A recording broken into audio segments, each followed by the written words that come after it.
If I gave two young Kenyan professionals the same 500,000 shillings today, one could double it by 2026, and the other could lose half. The difference is not the investment they choose, it's the investor they are. Before we talk about top investment opportunities in 2026, you must understand your investor identity. Because 80% of high-return investing is psychology, not products. Most young high-income earners don't fail because of bad investments. They fail because of behavioral mistakes like loss aversion, panic selling during short dips, herd mentality, investing in whatever is trending on TikTok, and anchoring, expecting MMFs to pay the same rate they paid last year. If you don't manage your behavior, no portfolio can save you. 2026 is a fascinating year. Kenya is entering a period where government borrowing cycles may influence T-bill yields. The Kenyan government plans to borrow heavily from the domestic market. The financial year 2025-26 strategy shows a gross borrowing mix of 75% domestic and 25% external. However, yields may rise if borrowing is large and investor demand is weak, or fall if borrowing is managed well and investor appetite is strong. The shilling strength will affect equity valuations. A strong shilling tends to reduce import cost pressures and may improve investor confidence, while a weak shilling may hurt companies reliant on foreign currency inputs, increase inflation, raise discount rates, and thus compress valuations. Additionally, global slowdowns may affect exports. Kenya is exposed to global demand for its exports, for example, horticulture, tea, coffee, and tourism, so a global slowdown may reduce demand and hurt export volumes and earnings. Risk-free rates could also remain elevated. Domestically, Kenya's debt servicing costs are high, and the reliance on domestic borrowing means yields may need to stay elevated to attract investors. Understanding the environment helps you determine your risk profile, whether conservative, balanced, or aggressive, so that you choose the right mix of assets. Let's be honest, most people think they are aggressive investors until they see a 10% dip. Here is a risk matrix for young high-income earners. Early career, high income with no dependents, naturally more aggressive. Mid-career, planning a family, balanced. Planning to move or study abroad, conservative with liquidity preference. Running a business, balanced with a tilt toward diversification. Let me give you real examples of the most common risk misalignments. You say you're conservative, but your entire portfolio is invested in small-cap equities, or you say you're aggressive, but you only invest in MMFs. Misalignment is the fastest way to destroy your returns. Here is a mini risk profile quiz. How do you feel when your investment drops by 10%? How stable is your income? What's your time horizon for investing? Your answers matter more than the investment itself. If you are a conservative investor, prioritize stability and liquidity. If you are a balanced investor, consider growth and safety, and if you are an aggressive investor, opt for long-term growth with higher volatility. Now, before you put any money into an investment, you need to understand one thing. Diversification is your shock absorber. It protects you when markets get volatile. Let me break it down into 3 simple levels so you can follow along. Level 1, across asset classes. Think MMFs, T-bills, bonds, equities, REITs, agribusiness, tech, and SMEs. Level 1 is the most basic. Spread your money across different types of investments. Think about this as putting your money in different buckets. A money market fund gives you stability, T-bills give you safety, equities give you growth, and agribusiness gives you opportunity. When one bucket dips, another holds the line. That's real protection. Level 2, within asset classes. This level comprises stocks, REITs, and fixed income. Level 2 goes deeper. It's not just about choosing the right bucket, it's about choosing variety inside that bucket. If you invest in stocks, don't just buy one sector like banks, mix in telecoms and energy. If you love REITs, balance income-producing REITs with development REITs. Even in fixed income, diversify between short-term and long-term. This is how you smooth out the ups and downs. Level 3, across time. Think dollar cost averaging, which is perfect for 2026 volatility. And level 3, the most underrated, is time diversification. This is where dollar cost averaging comes in. Instead of trying to predict the perfect moment to invest, you invest consistently, weekly, monthly, or whatever works for you. With 2026 expected to be volatile, this one strategy alone can reduce your risk. Here is the key takeaway: diversify across asset classes, within asset classes, and across time. Master these 3 levels and your portfolio becomes bulletproof, no matter what 2026 brings. Let's talk about why diversification matters, especially here in Kenya. Kenya has 3 unpredictable cycles. Cycle 1: Elections. Every 5 years the markets slow down, investors panic, and major decisions get delayed. If all your money is sitting in just one place, that cycle can hit you hard. Cycle 2: Shilling fluctuations. Sometimes the shilling strengthens, and sometimes it weakens aggressively. If your investments aren't spread out, currency swings can wipe out your gains. Cycle 3: Interest rate spikes. We've seen seasons where borrowing becomes expensive, and returns move in unexpected ways. A diversified portfolio cushions you instead of leaving you exposed. Cycle 4: Liquidity freezes in real estate.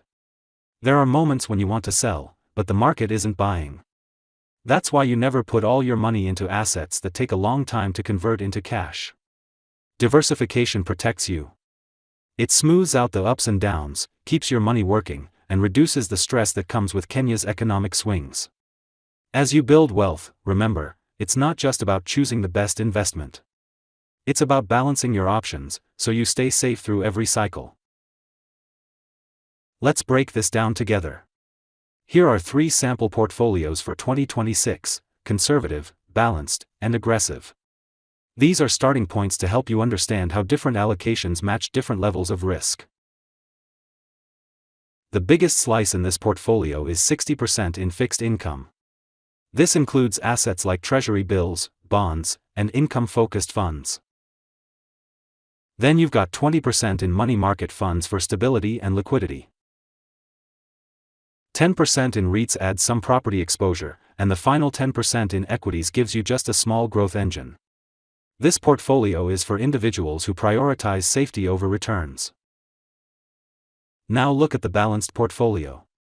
Here you'll see a more even spread. 40% in fixed income. 30% in equities.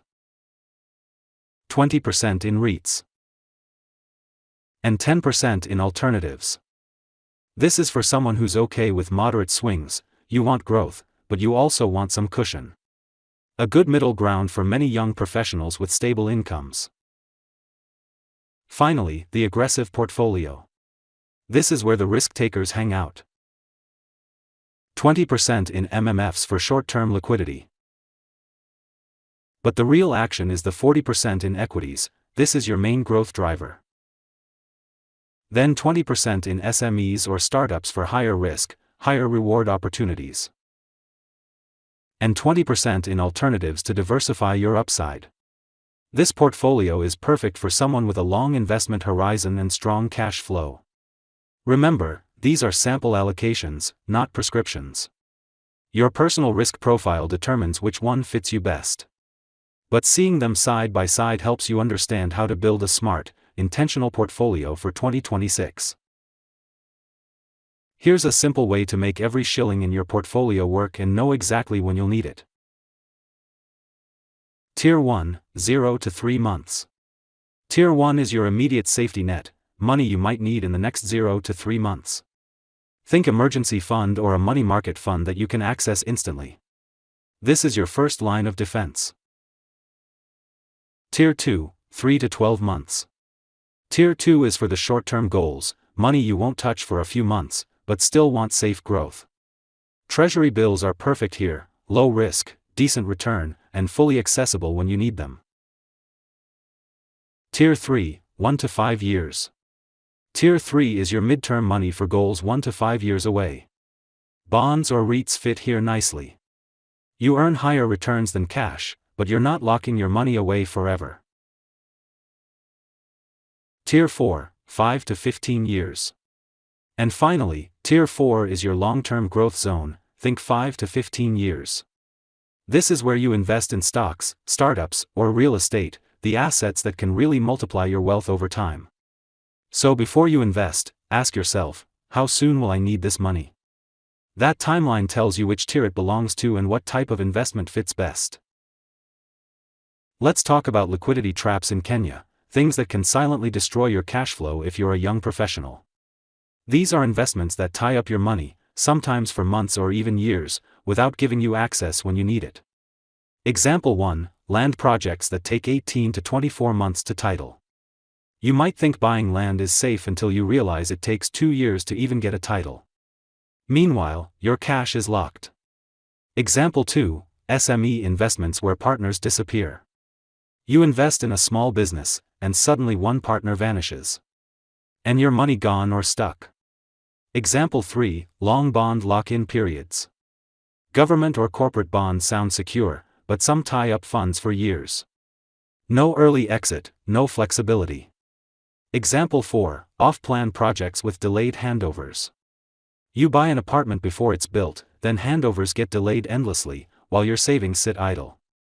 These traps may look like good opportunities on paper, but they kill cash flow for young professionals. Always ask, how quickly can I access my money if I need it? Ever wonder why your investment returns aren't just about picking the best option? One big factor you might be missing is your time horizon. If your goal is short-term, like buying a car next year or paying tuition fees, you want stability. That means safe instruments, think money market funds or fixed deposits. Because you can't risk losing money when you'll need it soon. But if your goal is long-term, like building a retirement fund or wealth over 10 to 20 years, your strategy changes. Here, you can focus on growth. Stocks, REITs, or balanced portfolios may have ups and downs now, but over time they usually deliver higher returns. Keep in mind that how long you plan to invest determines not just what you invest in, but also how much return you can expect. Match your instrument to your timeline, and you're already one step ahead. Now that you understand yourself as an investor, you're finally ready to look at the actual investment opportunities.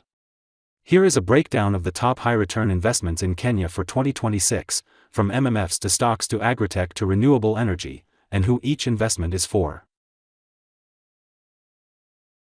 In 2026, 1 million shillings can grow very differently depending on where you put it.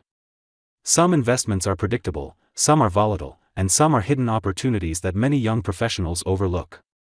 Today I'm showing you exactly where to put your money for the best returns in Kenya, without guessing.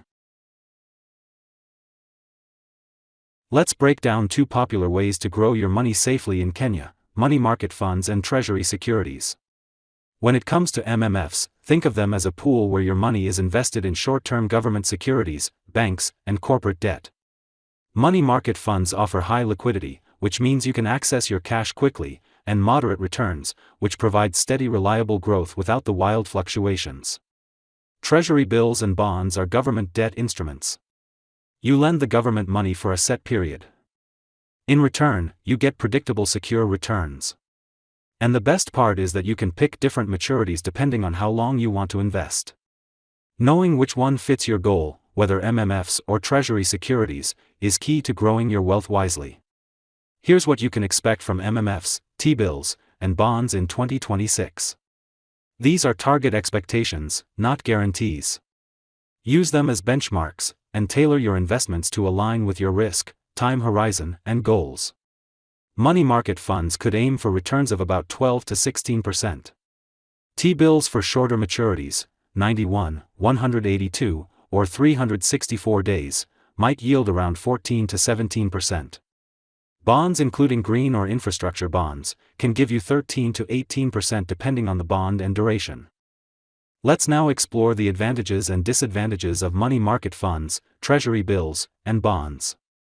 MMFs are highly liquid, making it easy to access your money at any time. They earn compounding interest. And they're low risk. Money market funds are ideal if you want flexibility and safety. However, they offer modest returns. Treasury bills offer predictable returns and slightly higher yields than MMFs. But they're less flexible for mid-month top-ups. Once you've invested, you will have to wait until maturity.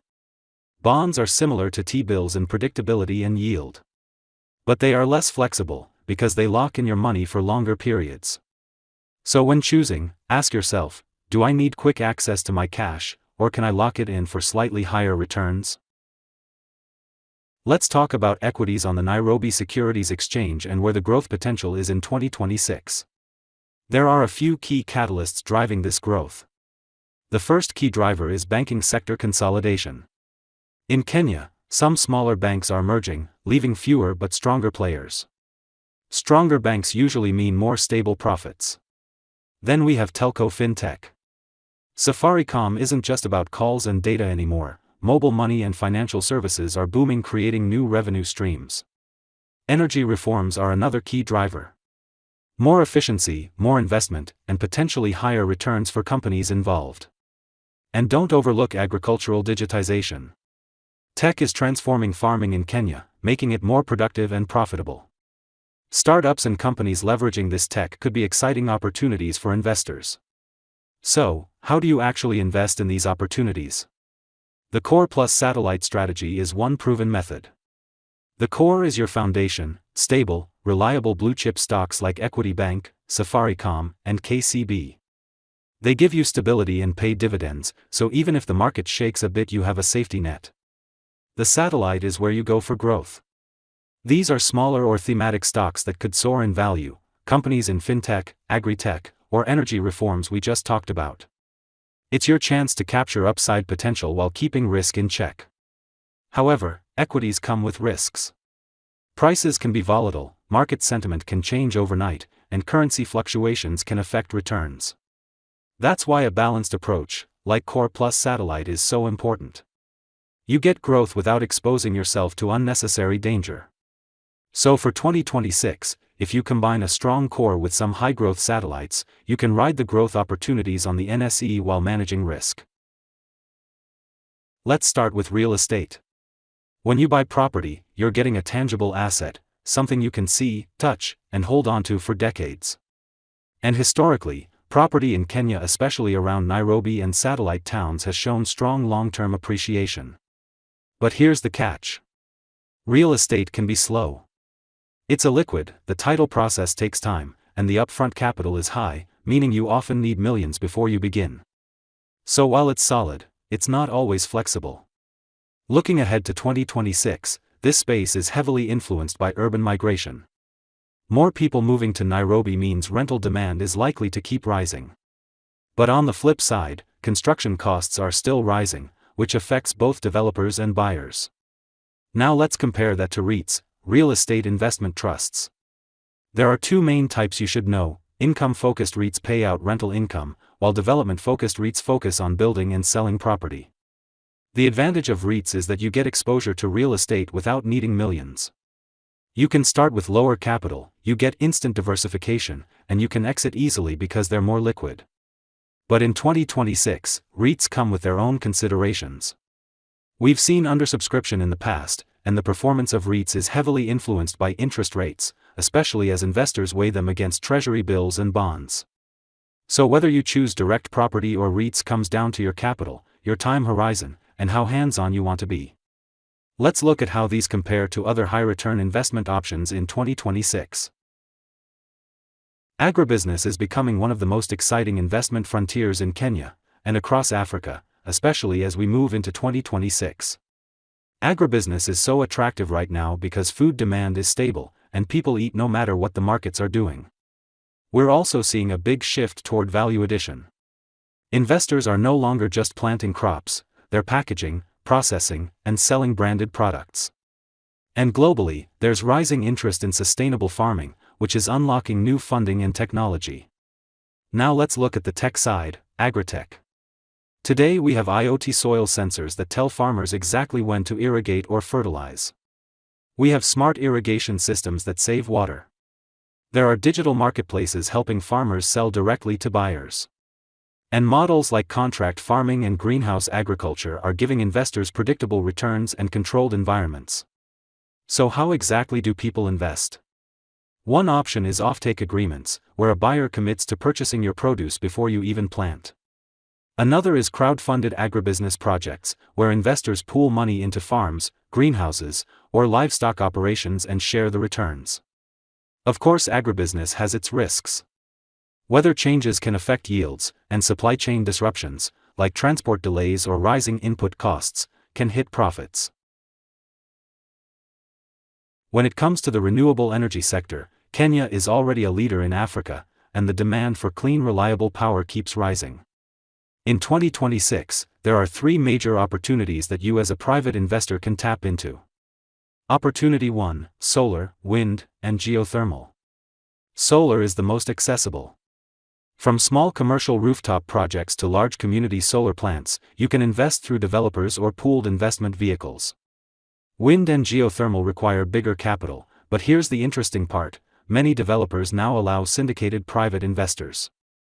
This means you can come in as part of a group and share in long-term power purchase revenues. The returns are stable and backed by demand. Opportunity 2: carbon credits for private investors. This is where things get exciting. Kenya is becoming a hotspot for carbon credit projects, especially in forestry, clean cooking, and renewable energy.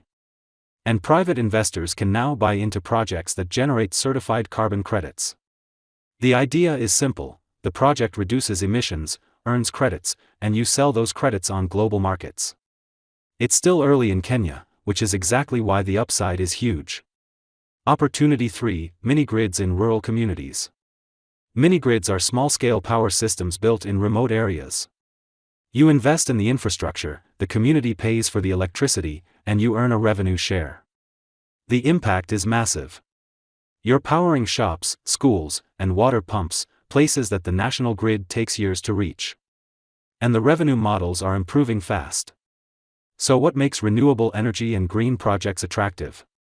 Young high-income earners love investments that generate profitable financial returns and create a positive impact. You're not just chasing a percentage return, you're contributing to real change. Think about it: clean energy, carbon reduction, and sustainable development are the trends shaping the future. Getting in early can position you as part of Kenya's next wave of green investors. When it comes to risks, you need to stay updated on regulatory changes. Kenya's energy sector is evolving fast. For example, tariffs, licensing rules, and carbon frameworks shift. Things like weather, approvals, and funding cycles can also slow down infrastructure projects. Additionally, you may face market adoption hurdles. This mainly affects mini-grids and carbon credit schemes. Not every community adopts new tech at the same pace. But here's the good news: with the right partners, due diligence, and contractual protections, these risks can be managed. Let's look at some of the profitable startup sectors to watch in 2026. These are the spaces attracting serious investor attention. Fintech continues to dominate, AI is powering new automation tools, e-mobility is taking off in urban Kenya, and agritech plus health tech are solving real everyday problems. So how do you actually invest in these startups without being a millionaire? You can start small through equity crowdfunding platforms, or if you want a bit more involvement, go the angel investing route, often through convertible notes that turn into shares later. Before putting in a single shilling, use this quick due diligence checklist. Check the quality of the founding team, make sure the startup is solving a real market problem, understand how they plan to make money, and confirm they're operating in a regulatory safe environment. Keep in mind that startup investing can deliver huge upside, but it's illiquid and very high risk. So only allocate the money you can lock away for several years. Now let's talk about one of the most underrated investment opportunities in Kenya: private businesses and SMEs. This is where smart investors quietly build serious wealth. SMEs are attractive for 2 big reasons. First, high growth potential. Most small businesses operate in underserved markets, so when they secure capital, they grow quickly. Second, they can generate quick returns, especially when the business structure and cash flow systems are solid. There are several ways to invest without becoming the day-to-day operator.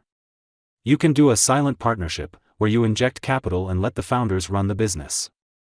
You can use revenue-sharing agreements, so you earn a percentage of sales every month. Or go for convertible notes, where your loan can later be converted into equity if the business performs well. In 2026, some of the strongest SME opportunities are emerging in logistics, food processing, e-commerce, and health services. These sectors are driven by population growth, digitization, and rising consumer demand. But before you rush in, remember the risks. Many SMEs struggle with poor bookkeeping, which leads to inaccurate financial statements. There's also cash mismanagement, especially when the founders mix personal and business money. And finally, exit delays. If the business can't buy back your shares or repay investors on time, your capital can get stuck. Now let's look at something a bit more exciting: alternative and novel investments. These are the options most people don't think about, but they can add powerful diversification to your portfolio.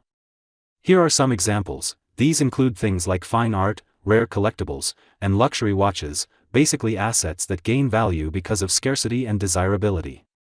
But here's the catch: the real profit comes if you understand the niche. So if you're going into this, make sure you know your market or have an advisor who does. Next, whiskey and wine funds. This is becoming huge globally. Instead of buying bottles yourself, you invest in a fund that manages aging, storage, and resale. It's more structured, more transparent, but still an alternative, meaning the returns can be great, but you must be patient. You can even get indirect exposure to sovereign wealth funds, the same megafunds that countries use to build long-term wealth. You can do this through ETFs or specific investment products that mirror their strategies. Think of it as riding on the back of some of the most sophisticated investors in the world. And then there's impact investing, where your money not only aims for profit but also supports social or environmental change. This is perfect if you want your investment to reflect your values. But before you jump in, here are the 2026 realities you must understand. Number 1, illiquidity. You might not be able to cash out quickly. Number 2, niche knowledge. These markets reward people who understand the fine details. And number 3, authenticity. Whether it's art or collectibles, verification is critical to avoid losing money on fakes. Now that you know where to invest in 2026, the next question is, how do you combine these opportunities into a portfolio that matches your risk profile, timeline, and goals? If you had the perfect playbook for building wealth in Kenya in 2026, clear, actionable, and personalized, would you actually follow it? Because right now most high-income earners are investing blindly, jumping into SACCOs, MMFs, land, stocks, and other investment options with no strategy tying everything together. I am going to show you exactly how to build a high-return portfolio for 2026, based on your goals, risk profile, and liquidity needs. This is the part where everything finally clicks together. Here are 3 sample portfolios for young high-income earners. Now, let's break down the aggressive growth portfolio. This one is for the long-term builders. If your goal is maximum returns, and you're comfortable riding out market swings, this is the portfolio for you. First, invest 45% in Kenyan equities. Here, you're betting on local companies with strong long-term potential. Think banking, telcos, and manufacturing, sectors that grow with the economy. High volatility, yes, but high upside too. Next, invest 20% in global ETFs. This is your gateway to the world. US tech, global healthcare, and emerging markets, all in one basket. It protects you from relying only on the Kenyan market while boosting long-term growth. Then put 15% in REITs. Real estate exposure without buying land. REITs add stability, steady income, and long-term asset appreciation. 10% goes into agritech or renewable energy projects. These are frontier sectors. They're risky, but they tap into Kenya's future, food systems, green energy, and climate solutions. A small slice can supercharge growth. And finally, 10% in a money market fund as your liquidity buffer. This is your safety valve. When markets fall, this cash gives you flexibility to buy more at a discount. This portfolio is designed for young high-income professionals who want to build serious long-term wealth and can handle volatility. Your goal isn't stability, it's growth. Now let's talk about a balanced moderate risk portfolio. This is where most young professionals fall. The goal is to get good returns, but without the stress of big swings. Here's a simple breakdown you can follow. MMFs and T-bills are your safety net. Low risk, liquid, and predictable. Bonds offer secure and steady returns. Think of them as the backbone of your portfolio. Consider Kenya and global stocks. While equities are a bit more volatile, it's here that growth happens. REITs allow you to invest in real estate without buying property, making them perfect for diversification. Agritech or SME deals are slightly riskier, but can boost returns and support innovation. This portfolio spreads your money across safety, growth, and opportunity, giving you a good balance between risk and reward. This portfolio is perfect for cautious investors. The goal is to preserve your capital while still earning returns above the usual bank rates. We start with Treasury bills, making up 40% of the portfolio. These are low risk and give you a steady return. Think of them as the safety net. Next, 30% goes into government bonds. They're also low risk but often give slightly higher returns than T-bills, helping your money grow safely over time. High-yield money market funds make up 20%. They're liquid, flexible, and offer better interest than a regular savings account. Real estate investment trusts, or REITs, get a small 5%. They give exposure to property without buying real estate, adding some growth potential. Finally, 5% goes into very selective alternative investments. These could be private equity, niche funds, or other carefully chosen assets for extra upside, but keep it small to stay cautious. This portfolio balances safety with growth. You're not chasing massive returns, but your money works harder than just sitting in a bank. Even in a volatile economy, your returns remain stable, predictable, and inflation-beating. Before you invest in 2026, it's critical to understand the risks that could impact your money. Regulations can change fast. Watch for new investment licensing rules, changes in Central Bank of Kenya or Capital Markets Authority oversight, and new requirements for digital lending, crowdfunding, and agritech platforms. Always check if your investment complies with the latest rules. Even good ideas fail if poorly executed. Investors often underestimate the risk of poor project management, fake service providers, and overpromised yields. Do your research, ask for references, past track records, and proof of delivery. Some investments aren't easy to exit. Examples include some SACCOs, real estate, and SME buy-ins. Before investing, find out how quickly you can get your money. When it comes to macro risks, factors like interest rate shifts, currency volatility, and election cycles affect returns. Stay updated on the economy and political calendar to protect your investments.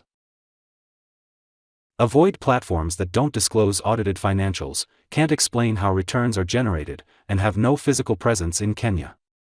Trust transparency. If it looks complicated or secretive, step back. So how do you protect yourself? Implement these mitigation strategies. Diversify across at least 3 to 4 asset classes, only invest in regulated and audited platforms, match every investment to a clear time horizon, keep 10 to 20% in a liquidity buffer such as MMF, track macro trends monthly, rebalance your portfolio twice a year, and always run due diligence before purchasing anything. Here is a checklist to guide you. 1. Assess your risk profile and goals. 2. Map your monthly investment budget. 3. Open investment accounts, for example, MMF and bond trading via Central Bank of Kenya or brokers. 4. Diversify across 3 to 4 assets. 5. Start with small test amounts. 6. Reinvest interest and dividends. 7. Track monthly but rebalance biannually. And lastly, keep learning while surrounding yourself with wealth-focused peers. Your 2026 wealth-building journey doesn't start with money, it starts with clarity. Start experimenting with your portfolio now, then watch my next video on how to invest 10,000 Kenyan shillings every month for 10 years to see how consistent investing can compound into serious wealth.